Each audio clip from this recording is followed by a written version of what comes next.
बिस्मिल्लाहिर्रहमानिर्रहीम। आज हमने जो टॉपिक डिस्कस करना है इसका नाम है साइटोस्केलेटन।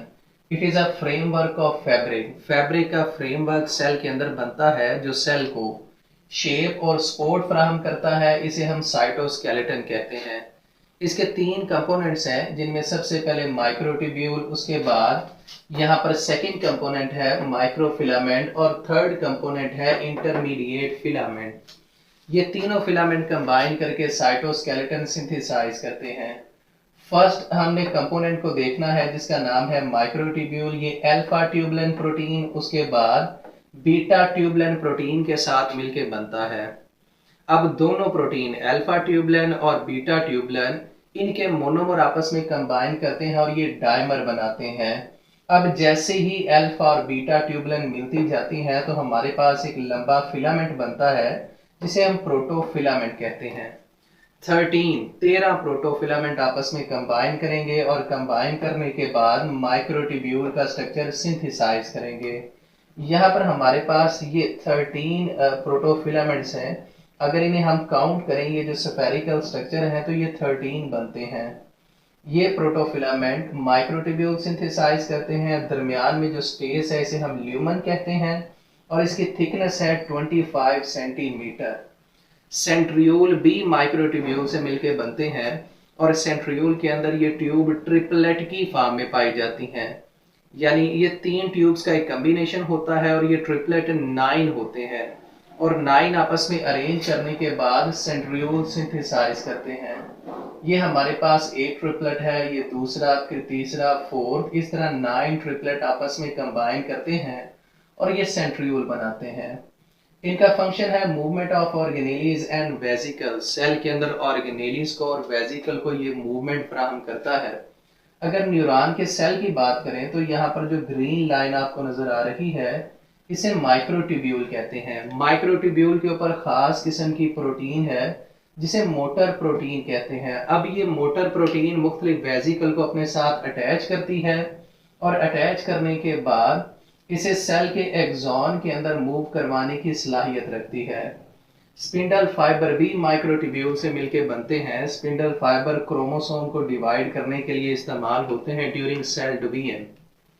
यहाँ से स्पिंडल फाइबर निकलेंगे सेंट्रियोल से, काइनेटो रीजन के साथ अटैच होते हैं और अटैच होने के बाद हाफ क्रोमोसोम को सेल के एक तरफ और हाफ को दूसरी तरफ ये लेके जाते हैं।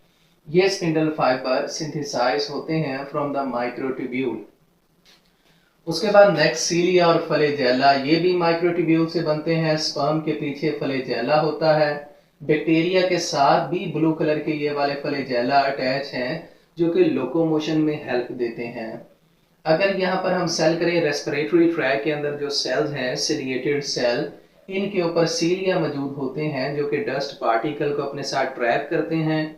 ये भी माइक्रोट्यूब्यूल से मिलके बनते हैं। अगर माइक्रोफिलामेंट की हम बात करें जो कि सेकंड कंपोनेंट है, इसे एक्टिन फिलामेंट भी कहते हैं जो कि एक्टिन प्रोटीन से मिलके बनेगा।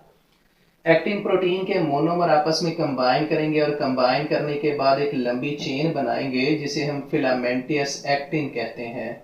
इसकी 2 चेन्स जो कि डबल हेलिकल लाइक स्ट्रक्चर बनाती हैं ये आपस में कंबाइन करेंगी और कंबाइन करने के बाद माइक्रोफिलामेंट सिंथेसाइज करेंगी।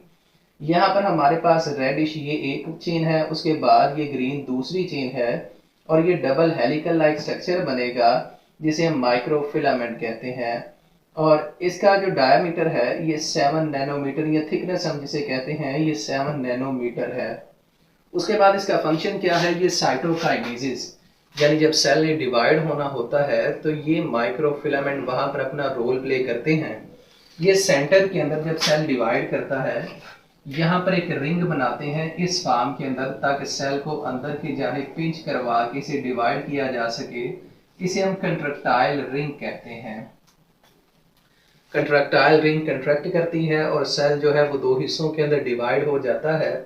उसके बाद सेल एक्सटेंशंस भी माइक्रोफिलामेंट से मिलकर बनती हैं, जैसे कि हमारे पास माइक्रोविलाई जो कि स्मॉल इंटेस्टाइन का पार्ट होते हैं उसके ऊपर मौजूद होते हैं एब्जॉर्प्शन का सरफेस एरिया बढ़ाने के लिए।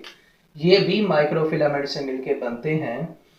मेम्ब्रेन के अंदर ये ट्रांसपोर्टेशन का काम करते हैं, जैसे कि एंडोसाइटोसिस और एक्सोसाइटोसिस। ये बड़े आसान सी टर्मिनोलॉजीज हैं जो हमने पहले भी डिस्कस की हुई हैं।